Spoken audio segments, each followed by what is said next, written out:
Fusha e vend grumbullimit të mbeturinave, e cila gjendet në brendësi të lagjes 24 maj, vazhdon të jetë një gangrenë e gjallë prej vitesh për qytetin e Vlorës. As vendosja në funksion e landfillit të Sherishtës nuk ka arritur që ta eliminojë këtë problematik, të cilën e vuan gjithë qyteti, por veçanërisht banorët e zonës. E gjendur në brendësi të një zone të banuar, ky vend sot është kthyer në frikë dhe pasiguri për dhjetra familje që jetojnë aty. Frikë dhe pasiguri për shkak të ndotjes të çdo norme të lejuar të shkaktuar aty, por edhe burimit të lartë të infeksionit që ofron për banorët përreth.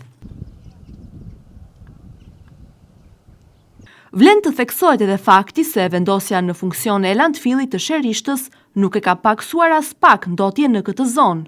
Në fushën e vend grumbullimit të mbetjeve urbane në qytet, me 10 automjete të tonazhit të rënd, të angazhuara në pastrimin e qytetit, shkarkojnë aty sasira të konsiderueshme me mbetje të ndryshme, të grumbulluara nga zonat në Vlorë. Mjete këto që shtojnë ndotje në zonë, nuk përjashtohen as 10 raste ku edhe mjete private shkarkojnë në këtë fushë për të kursyer disa litra naftë, mbeturina të shumëllojshme.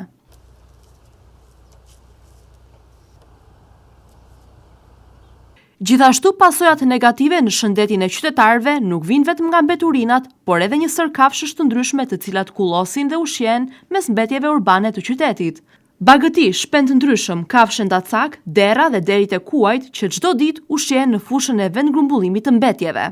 Më pas këto kafshë të rritura mes mbeturinave, therren dhe mishi i tyre nxiret në treg për t'u shitur, duke patur pasoja vetëm negative në shëndetin e qytetarëve të Vlorës, pa dallim gjinie apo moshe.